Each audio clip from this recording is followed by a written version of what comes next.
Mr. Secretary, this might not surprise you. I don't trust this administration and the way they use terms like terrorist. I've seen them calling American citizens domestic terrorists who are people trying to peacefully protest. The problem we have right now is the administration continues to make policies that seem to contradict their words, and yet we don't have a process in place for Congress to do its job because people are not calling folks in for these hearings and not providing the kind of oversight that we need. It is very frustrating to me that we still have a repressive regime in power in Venezuela suppressing human rights. I want to pick up on my colleague's questioning because I actually know from years of conversations with you your heart about human rights in countries like Venezuela, Mr. Secretary.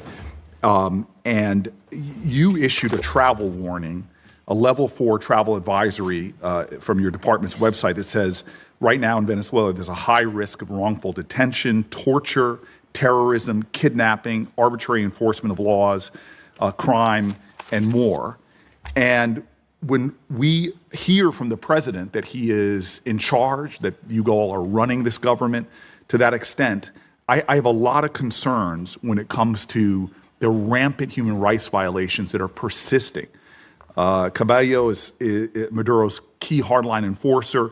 He's continued to intimidate and suppress Venezuelan voices.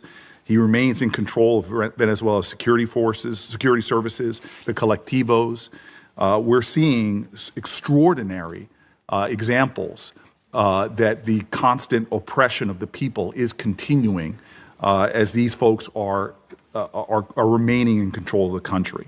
So I just want to know what is the plan to address in a much more aggressive manner these severe human rights violations and to try to stop these armed militias. Because if we are doing things to stabilize their government, if we're turning over resources and money to the very groups that are creating these horrors, that seems to me against America's values, and it seems to me something that is should be unacceptable to Congress on both sides. Yeah, well, absolutely. The Venezuela I described that we want to see emerge from this is one in which none of that is happening.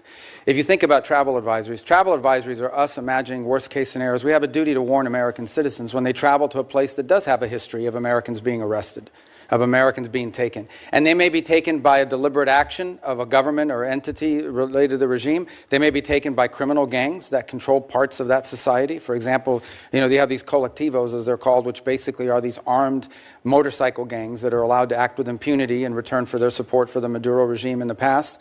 You have the ELN and the FARC and other drug trafficking organizations, including Tren de Aragua, that are involved. Again. So these are real risks that we have a duty to warn Americans, because here's what we didn't want to see, and I don't mean to interrupt you. We have this announcement that Maduro's been taken. All of a sudden, people conclude, oh, he's gone, let's flood over there, let's all go over there, and we could expose people to dangers. But this is the hypocrisy that I see. At the same time that you're issuing these human rights cautions about what's going on there for Americans, you have a president that's lifting temporary protected status for Venezuelans. Many of them are individuals that have lived in our country for years, if not decades. When I hear from the Venezuelan community, I hear an outrage that at the very same time that you are affirming here that these armed militias are running around suppressing voices, we have an administration that has said very clearly that they're not only going to be lifting temporary protected status for Venezuelans living in the U.S., but instead of protecting longtime American residents, they are, quote, the administration is putting people back on deportation flights and sending them into that madness. Does that make sense to you? Well, first of all, the travel advisories for American citizens traveling there and the threats posed to Americans. What you're describing why lift temporary protected status? Well, the problem with temporary protective status was it was granted to so many people in such a vast numbers so quickly without proper vetting by the previous administration that there's a real concern that there were gang members that had received TPS simply because of the nation they came from and the time in which they came. It became so big and so massive. The overwhelming majority of Venezuelans are not members of Tren de Aragua, but there were Tren de Aragua and other criminal elements embedded in the TPS system. And the numbers were so large that the administration felt it had to cancel the program in order to appropriately vet it through on the individual cases. Excuse me, Mr. Secretary, this might not surprise you. I don't trust this administration and the way they use terms like terrorist. I've seen them calling American citizens domestic terrorists who are people trying to peacefully protest. The problem we have right now is the administration continues to make policies that seem to contradict their words. And yet don't have a process in place for Congress to do its job because people are not calling folks in for these hearings and not providing the kind of oversight that we need. It is very frustrating to me that we still have a repressive regime in power in Venezuela suppressing human rights, yet we are cooperating with them. We are funding them, and we're not calling out the ridiculousness of the violence that's going on there. At the same time, we're taking people who have lived in our country for years and years and years and sending them back into that hell where they can be targeted, where they can be abducted, where they can be held for hostage because they know they have American family members that are still here. This is a situation ripe for where we are being complicit in continuing human rights violations, and that needs to stop. And I thank you. Just on 2 points. We're not cooperating with them to continue doing what they're doing now. We're cooperating with them to transition away from what's happening now. And as I said, we're not even 4 weeks into this thing. And if it continues to look like this in 6 months, 9 months, a year from now, if progress isn't being made, we'll have very different feelings about it. But what we're cooperating on is not the continuation of what's happening. It's a movement away from all this and transitioning ultimately to something that looks nothing like this. That's the goal. But it's been less than 4 weeks. I mean, we think we've made... The masks are off, and the cruelty is the point.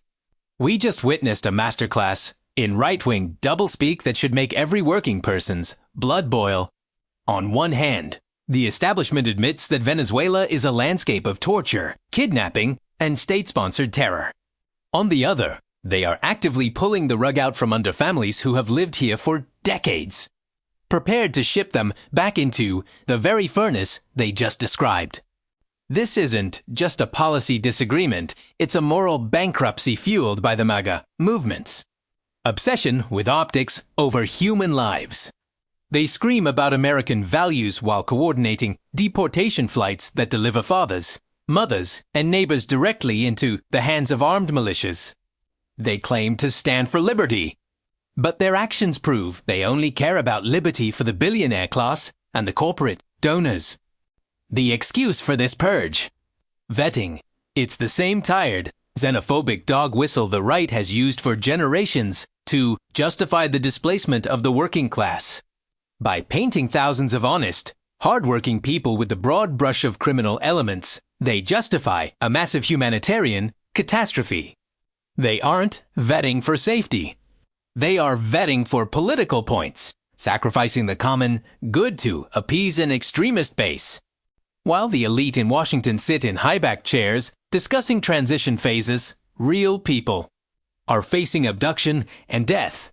The administration admits that motorcycle gangs and drug cartels run with impunity, yet they have the audacity to say we are cooperating to fix the situation. You don't cooperate with a fire by throwing more victims into the flames. This is complicity, plain and simple. The conservative agenda has always been about protecting the powerful while keeping the vulnerable in a state of constant fear. They call peaceful protesters terrorists here at home, yet they facilitate the actual terrorizing of families abroad. It is a world where the corporate elite profit from instability, and the working class pays the price in blood and broken families. The hypocrisy is not a bug. It is a feature. We see the pattern. It's the same one that prioritizes private prison profits over community safety and corporate tax breaks over social security. They want a world where people are disposable assets, moved across borders like line items on a spreadsheet, but the people are waking up.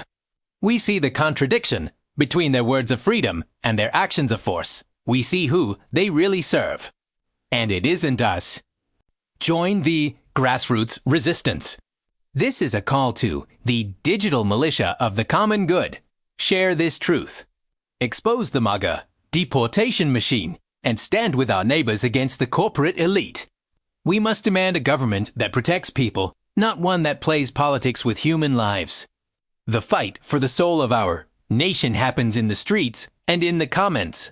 Organize, mobilize, and never stop fighting.